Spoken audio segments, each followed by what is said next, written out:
Hello ನಮಸ್ಕಾರ. ಈ ವಿಡಿಯೋದಲ್ಲಿ ನಾವೆಲ್ಲಿದ್ದೀವಿ ಅಂತ ಅಂದರೆ ಕೌಲಾಲಂಪುರಲ್ಲಿ KL ಟವರ್, ಮಲೇಷಿಯಾ. ಇದು ಹೈಟ್ ಬಂದುಬಿಟ್ಟು 421 ಮೀಟರ್ಸ್ ಹೈಟಲ್ಲಿದೆ. ನಾವು ಫುಲ್ ಟಾಪಲ್ಲಿ ಫಸ್ಟ್ ಫ್ಲೋರ್ಗೆ ಹೋಗಿದ್ವಿ. ಇದರಲ್ಲಿ ಟೋಟಲ್ 5 ಫ್ಲೋರ್ಸ್ ಇದ್ದಾವೆ. At the top of 5th floor even ಅಲ್ಲಿ ಬಂಗಿ ಜಂಪಿಂಗ್ ಕೂಡ ಇದೆ. ಅದು ನೈಟ್ ಮಾತ್ರ.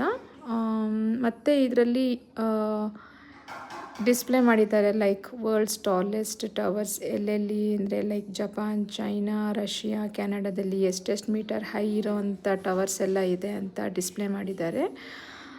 ಒಂದು ಇನ್ಫಾರ್ಮೇಷನ್. ಓಕೆ. ಆ್ಯಂಡ್ ಇದು ಟಾಪಿಂದ ನನಗೆ around 360 degree view of Kuala Lumpur ಕಾಣಿಸುತ್ತೆ. ತುಂಬ ಚಿಕ್ಕದ ಸಿಟಿ, ಲೈಕ್ ತುಂಬ ದೊಡ್ಡದೇನಿಲ್ಲ, ಬಟ್ ವ್ಯೂ ಮಾತ್ರ ಸಖತ್ತಾಗಿದೆ. 5 ಫ್ಲೋರ್ಸ್ಗೆ ನಾವೇನು ಹೋಗಲಿಲ್ಲ, ಎಲ್ಲ ಫ್ಲೋರ್ಸು ಸೇಮ್ ಇದೇ ಥರ ಇದೆ. ನಾವು ಫಸ್ಟ್ ಫ್ಲೋರ್ ಮಾತ್ರ ಎಕ್ಸ್ಪ್ಲೋರ್ ಮಾಡಿದ್ವಿ.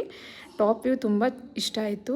ಸೊ ವಿಡಿಯೋ ನೋಡಿ ಹೇಗೆ ಅನಿಸ್ತು ಅಂತ ಹೇಳಿ ಕಮೆಂಟ್ ಸೆಕ್ಷನಲ್ಲಿ ಕಮೆಂಟ್ ಮಾಡಿ. Thank you for watching videos. Please like, share, subscribe to my channel. Thank you. Bye bye.